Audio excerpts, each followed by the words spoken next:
Vuoi assaggiare una birra dove al suo interno scopri la specialità tipica friulana? Lumi Beer, il prodotto ricavato in 20 ettari di terreno coltivato orzodistico, biodiversità, performance ambientale. Lumi Beer nelle sue 5 versioni disponibili, 4 per consumo veloce e dissetante e la versione Magnum per intenditori. Lumi Beer si abbina a qualsiasi palato. Lumi Beer è un prodotto esclusivo Azienda Agricola Pancera, il buon seme, i buoni frutti.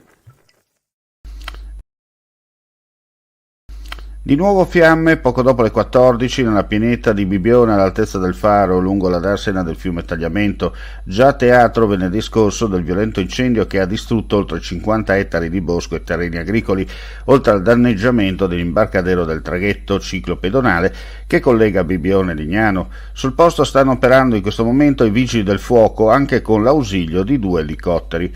Nel frattempo il primo cittadino di Bibbione e San Michele al Tagliamento, Flavio Maurutto, rassicura i turisti che sono in partenza per Bibbione dopo l'incendio che ha interessato la pineta venerdì scorso. In queste ore molte persone chiamano la spiaggia veneta sia per esprimere solidarietà agli operatori sia per sapere se possono partire tranquillamente verso la località.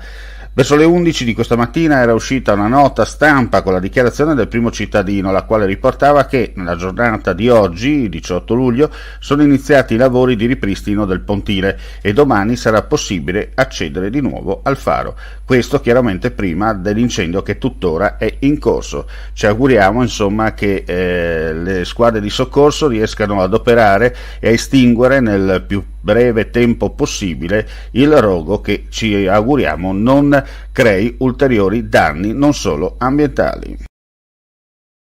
Vigili del fuoco ancora al lavoro per le operazioni di bonifica e messa in sicurezza dopo il violento incendio che ha semidistrutto il negozio di animali al centro commerciale Città Fiera di Torreano di Martignacco. L'allarme è scattato poco prima delle 9. Il commesso di un negozio ubicato all'interno di un centro commerciale è rimasto leggermente intossicato dal fumo, dovendo ricorrere alle cure mediche. Indagini in corso per chiarire le dinamiche dell'incendio.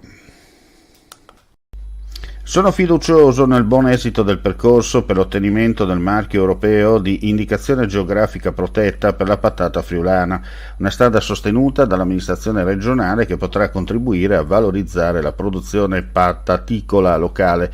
Lo ha affermato l'assessore regionale alle risorse agroalimentari Stefano Zanier a chiusura del convegno Forma e Sostanza alle moderne tecniche di marketing che si è tenuto all'Auditorium di Zoppola. L'evento è stato anche l'occasione per presentare il restyling del marchio aziendale della cooperativa Copropa, premessa per l'avvio di una nuova strategia commerciale d'immagine e per premiare i campioni di patate esposte nella sagra delle patate di Ovoledo. Quest'anno i campioni in mostra sono stati circa una 60, tutti di provenienza regionale, e 19 le varietà di tuberi.